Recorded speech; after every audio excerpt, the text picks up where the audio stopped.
Hello ITPC, this is Steve and you're watching Smoking Cardboard.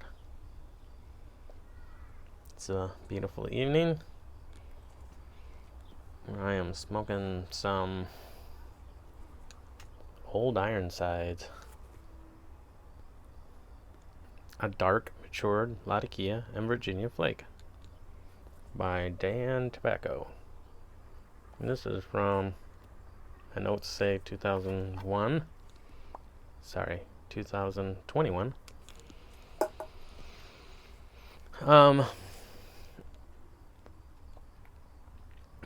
I think it's very tasty smoke. I would say that it's in the realm of the Star of the East. 1820 Flake. As far as flavors go, it's in that world. I enjoy it.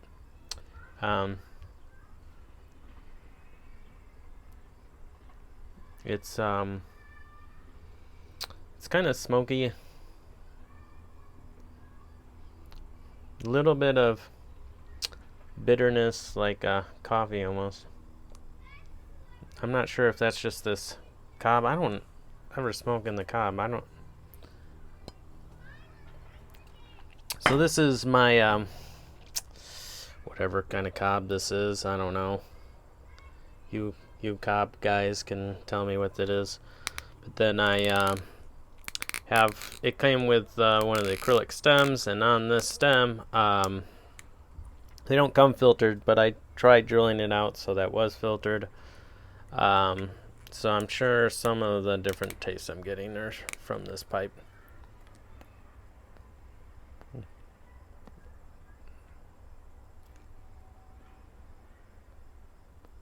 And that little coffee taste to me is new.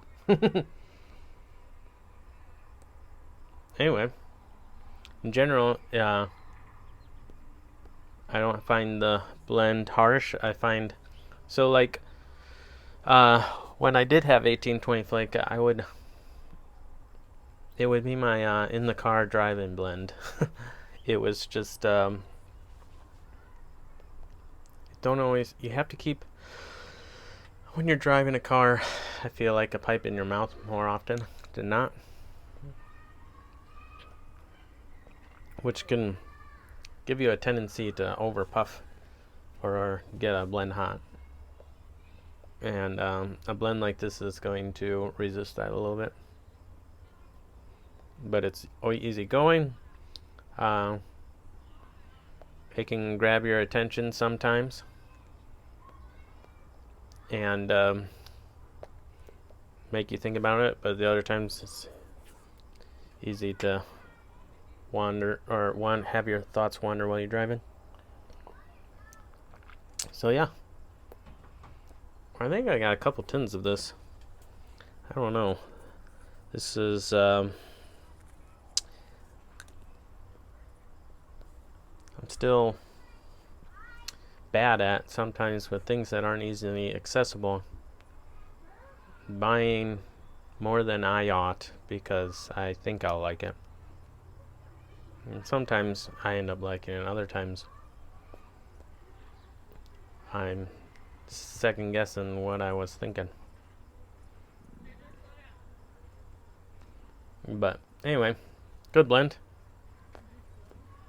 Doesn't have the tart, tangy Orientals that some of the other blends I really like do. So it's different. So tasty. Next week I will be, well, maybe next week. This is the next blend that I'll be doing. Convoys of London English mixture. I forget who gave me this, but it was given to me. Not because I don't care. I really appreciate all the kindness different people have given me. I'm just horrible at remembering these things.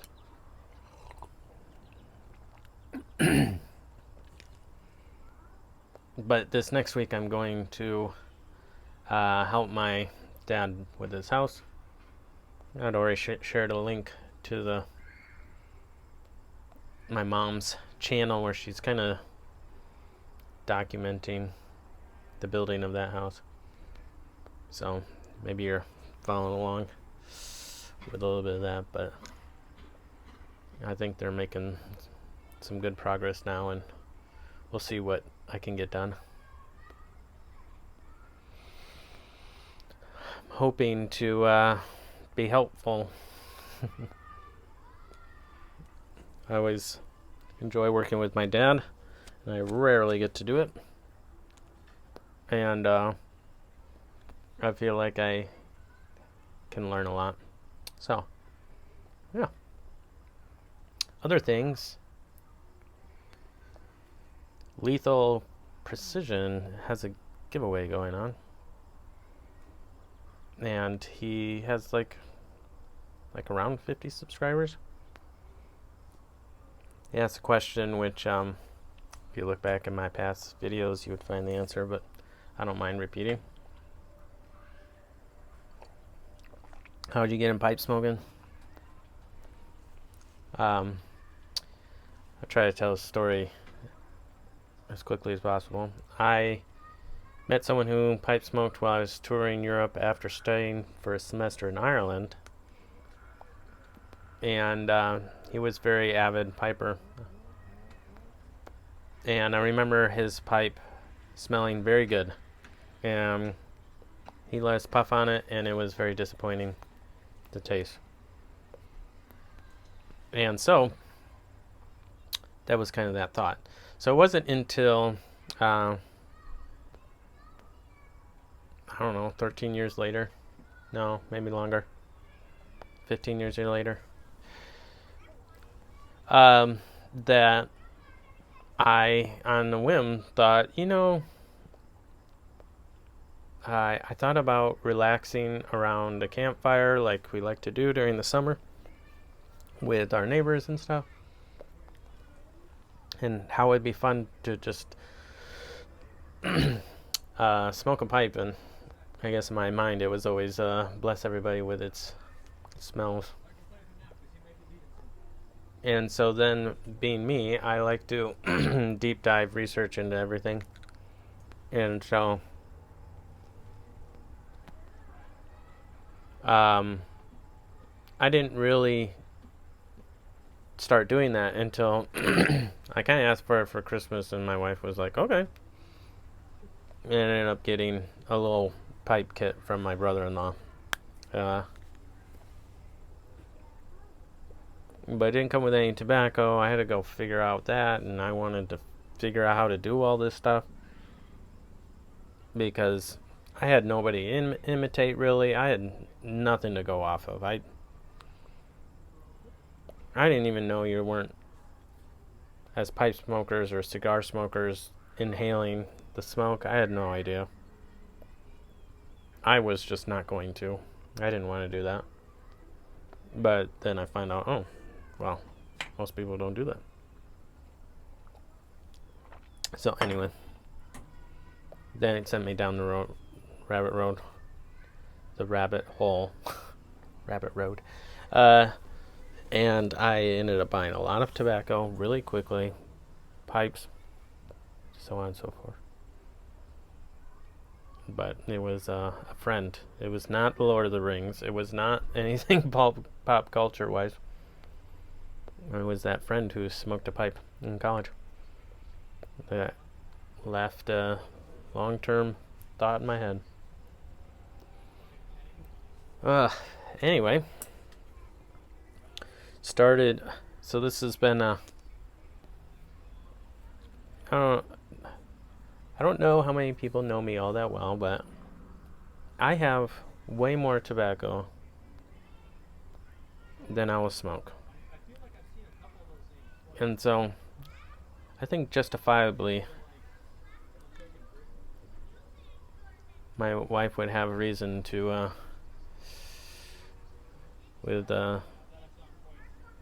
piercing eyes wonder why I would be purchasing more tobacco. but I have recently.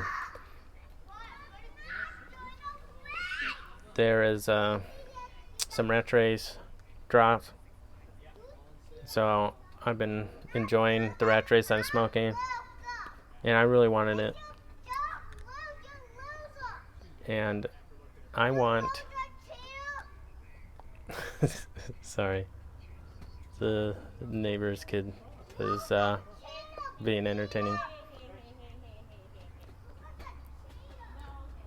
So I'm sorry, I'm so distracted by the yelling girl.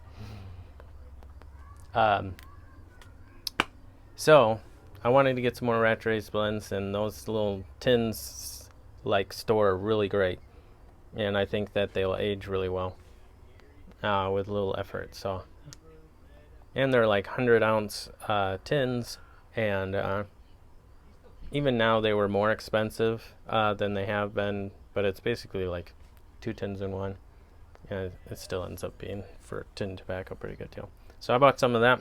I bought it from Iwan Reese. Kind of start seeing some people have it, blends, and then you can kind of look to some online shops. I usually find that like Smoking Pipes or other places like that, the stuff's like gone instantly. So if you can kind of find it in the little shop, and just try to start searching them. So Iwan Reese is a shop out of Chicago, and I bought some stuff.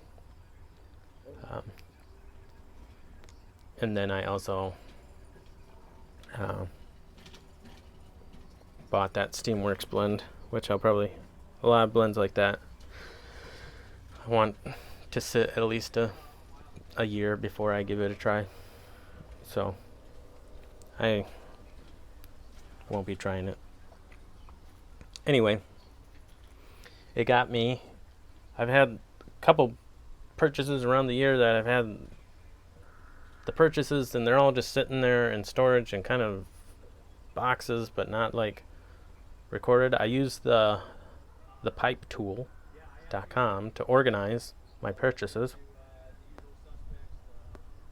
and I just use it to catalog what blends I have and where they are at. And so I also, knowing that I have a bazillion different blends and way more tobacco than I could ever smoke, that some of it I might have bought tobacco that wasn't a good fit for me, and I need to get rid of it. So I need to go through some of those different storage things and start calling that. So I started that tonight with one of my toads. Pulled out blends that I was just like, I don't think I'm gonna try this blend. I don't want it. Or I've tried it, it's just not a good fit for me. And so a lot, and usually so much of that is because it irritates my mouth. Some of it is because I don't care for the taste, but usually it's this bites, or it's just too irritating. So I need to go through all my stuff and then put it out other stuff, and it just takes a lot of time when you try to log it. But it is so nice to be able to go onto that site and, oh, do I have this blend? Let me type it in. I have this blend, and then I can kind of log where the location of it is, so I know exactly where to find it, because I just have way too much tobacco and I can't remember any of that stuff. So anyway, did some work on that, and gonna continue to work that way. And at some point, I don't know what to do with the stuff that I don't want. I haven't used any of that tin bit stuff. That could be a good option. I don't really know how to price any of it, like what the right thing to do. So I'm just keep putting it off and hesitant to do anything with it, because I wouldn't ever want to, I don't know, create animosity, because I'm trying to get rid of this stuff I don't want that maybe someone would. Regardless, at some point I'll have to figure it out. At least I can have it kind of categorized. This whole box is stuff I don't want. So someday when I'm ready to offload it, it'll be really easy to just say, okay, all of this can go. So, anywho, I'm sure this video is way longer than it should be. I hope everyone is doing well. School is starting to get kicked off this week. My kids are getting closer to actually doing school. It was crazy to think that in 4 years I'll have 3 kids in high school, being that I don't have a single kid in high school yet. So yeah, time's just flying by right now, and it's good. It's good seeing them grow up and become more responsible and be able to think and process more maturely. I mean, obviously they still process a lot of things with not as much maturity, but I enjoy having real conversations with them. So it always is a good reminder that my actions are being watched and used as a case against me. Or if they don't line up with what I'm saying, then that's good. It's good to have be held accountable, even if they are young people. So anyway, I'll let you go. We'll see you maybe next week if I bring stuff to record and find the time to record. Otherwise it'll be 2 weeks. So we'll talk to you later. You guys all have a great rest of your week. Bye.